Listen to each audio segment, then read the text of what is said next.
Here I've got Realme 5 Pro, and let me show you how to block a number on the following device. So at first you have to open the phone dialer, then go to the settings and select block.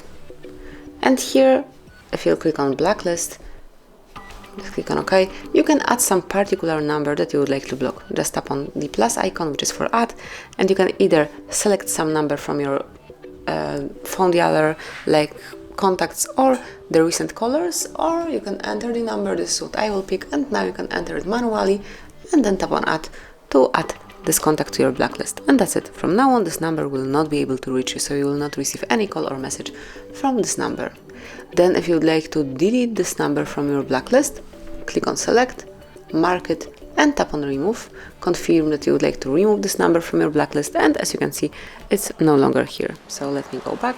Then you can also add some number to whitelist, so you will receive all info, all calls and messages from this number. Just tap on add, and the operation is actually quite the same. Just pick enter, tap on add, and from now on this number will never be blocked. So this is it. This is how you can add some number to your blacklist, and also how you can use whitelist in your Realme 5 Pro.